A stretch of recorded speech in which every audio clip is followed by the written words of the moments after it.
আজ থেকে ঠিক 20 বছর আগে 2004 সালের ডুরান্ড কাপ ফাইনালে তারকায় ভরা মোহনবাগানকে হারিয়ে চ্যাম্পিয়ন হয়েছিল ইস্ট বেঙ্গল। সেই ম্যাচে জোড়া গোল করে ইতিহাসে নাম লিখিয়েছিলেন চন্দন দাস। সময় গড়িয়েছে, বদলে গিয়েছে অনেক কিছু, কিন্তু সেই দিনের স্মৃতি আজও লাল হলুদ ভক্তদের মনে টাটকা। 20 বছর পর ফের একবার ডুরান্ড কাপে নামছে ইস্ট বেঙ্গল। আজ উদ্বোধনী ম্যাচেই তাদের প্রতিপক্ষ বেঙ্গালুরু সাউথ ইউনাইটেড। এই ম্যাচ ঘিরে প্রত্যাশার পারদ চড়ছে সমর্থকদের মনে। 2004 সালের নায়ক চন্দন দাস এই ম্যাচের আগে স্পষ্ট বার্তা দিয়েছেন, দলের এই হতশ্রী পারফরমেন্স দেখে কষ্ট হয়।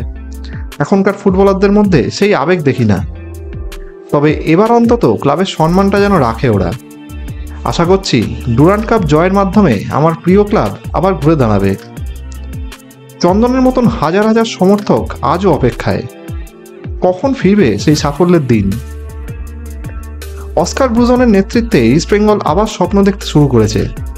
মাত্র 3 দিনের প্রস্তুতিতে ডায়মন্টাকস, সাউল, মোহাম্মদ রাশিদরা নামছেন প্রথম ম্যাচে। কোচ অস্কারের বক্তব্য, ফুটবলারদের মধ্যে ফিটনেসের ঘাটতি আছে, তবে পরিস্থিতি বিচার করেই সেরা একাদশ মাঠে নামাবো। এবার আমরা সব টুর্নামেন্টেই চ্যাম্পিয়নের মতন খেলতে চাই।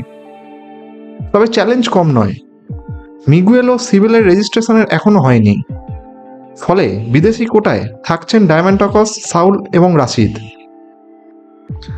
রক্ষণ সামলাবেন আনোয়ার ও মার্তান্ড, উইংব্যাকে লালচুংনুঙ্গা ও বিষ্ণু, মাঝমাঠে রাশিদের সঙ্গে থাকবেন সাউল, আর আক্রমণে ডায়মন্টাকসের সঙ্গী হতে পারেন ডেভিড। দুই প্রান্তে বিপিন ও মহেশ নয়, বরং থাকবে কিছুটা চমক। এই ম্যাচ দিয়েই ডুরান্ড কাপে অভিষেক হতে চলেছে সাউথ ইউনাইটেডের।